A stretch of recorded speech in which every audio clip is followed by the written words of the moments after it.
السلام علیکم ورحمۃ اللہ وبرکاتہ۔ پیاری بہنوں اور بھائیوں، آج میں آپ کے سامنے ایک بہت عجیب و غریب حیران کن واقعہ پیش کر رہی ہوں۔ ایک ایسا واقعہ جو ہم سب کی آنکھوں کو کھول دینے کے لیے کافی ہے۔ ایک پتھر نے حضرت موسیٰ علیہ السلام کے سامنے رو رو کر دعا کی اور التجا کی۔ اس پتھر نے اللہ کے نبی سے کیا سفارش کرنے کے لیے کہا؟ پتھر کیوں رو رہا تھا؟ کیا اس پتھر کے رونے سے اللہ کی رحمت جوش میں آ گئی؟ یہ سب جاننے کے لیے اس ویڈیو کو آخر تک دیکھیے گا۔ اس واقعے کو وضاحت کے ساتھ آیات مبارکہ کی روشنی میں پیش کر رہی ہوں، لیکن اس سے پہلے ہمارے چینل ادبی ڈائری کو سبسکرائب کر لیں اور ساتھ میں لگے بیل کے آئیکن کو بھی ضرور پریس کریں تاکہ مستقبل میں آنے والی تمام ویڈیوز کا نوٹیفیکیشن آپ کو بالکل فری میں ملتا رہے۔ ایک مرتبہ حضرت موسیٰ علیہ السلام اللہ تبارک و تعالیٰ سے ملاقات کے لیے کوہ طور پہ جا رہے تھے۔ اچانک انہیں کہیں سے رونے کی آواز سنائی دی۔ حضرت موسیٰ علیہ السلام نے دیکھا کہ ایک پتھر رو رہا ہے۔ آپ علیہ السلام اس پتھر کے نزدیک گئے اور آپ نے اس سے پوچھا کہ تمہارے رونے کی وجہ کیا ہے؟ تم کیوں رو رہے ہو؟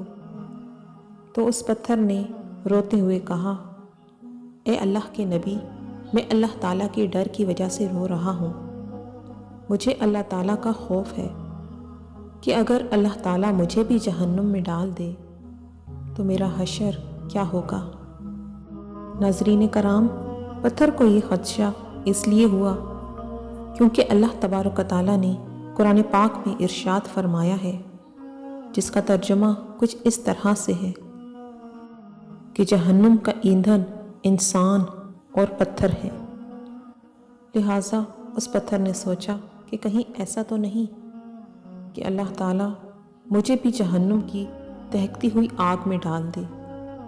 اس بات کو یاد کر کے میں رو رہا ہوں۔ وہ پتھر حضرت موسیٰ علیہ السلام سے کہنے لگا کہ آپ اللہ تبارک و تعالیٰ کے پیغمبر ہیں اور آپ اللہ تعالیٰ سے ملاقات کے لیے کوہ طور پہ جا رہے ہیں۔ آپ سے گزارش ہے کہ آپ میرے حق میں دعا فرما دیجیے۔ آپ میرے لیے اللہ تعالیٰ سے سفارش کر دیجیے تاکہ مجھے جہنم کی آگ سے نجات ملے۔ حضرت موسیٰ علیہ السلام نے اس روتے ہوئے پتھر کو تسلی دی اور فرمایا، میں اس وقت اللہ تعالیٰ کے دربار میں جا رہا ہوں، اللہ تعالیٰ سے تیرے لیے سفارش کروں گا۔ یہ کہنے کے بعد حضرت موسیٰ علیہ السلام کوہ طور پر چلے گئے۔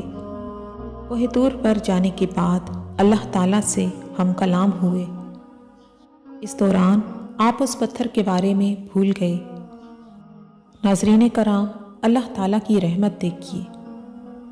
جب حضرت موسیٰ علیہ السلام وہاں سے واپس آنے لگے تو اللہ سبحانہ وتعالیٰ نے فرمایا کہ اے موسیٰ، تم اس پتھر کو بھول گئے؟ کیا تم نے اس سے سفارش کا وعدہ نہیں کیا تھا؟ تب حضرت موسیٰ علیہ السلام نے عرض کی، اے میرے پروردگار، واقعی میں اس پتھر کے بارے میں بھول گیا تھا۔ جل شانہ سب کچھ جانتے ہیں۔ اللہ تعالیٰ نے فرمایا، جاؤ اس پتھر سے کہہ دو ہم نے اس کی مغفرت کر دی اور اس کو بخش دیا اور دیگر پتھروں کے ساتھ اس کو جہنم میں داخل نہیں کیا جائے گا۔ آپ علیہ السلام خوش ہوتے ہوئے واپس آئے اور اس پتھر کو خوشخبری دی اور وہاں سے چلے گئے۔ کچھ عرصے بعد حضرت موسیٰ علیہ السلام اسی راستے سے اللہ تعالیٰ سے ملاقات کے لیے کوہ طور کی جانب جا رہے تھے۔ حضرت موسیٰ علیہ السلام کو پھر اس پتھر کے رونے کی آواز سنائی دی تو حضرت موسیٰ علیہ السلام اس پتھر کے قریب گئے اور پوچھا، تم کیوں رو رہے ہو؟ تمہیں تو میں نے اللہ تعالیٰ کی جانب سے خوشخبری دی تھی، مگر تم اب کیوں رو رہے ہو؟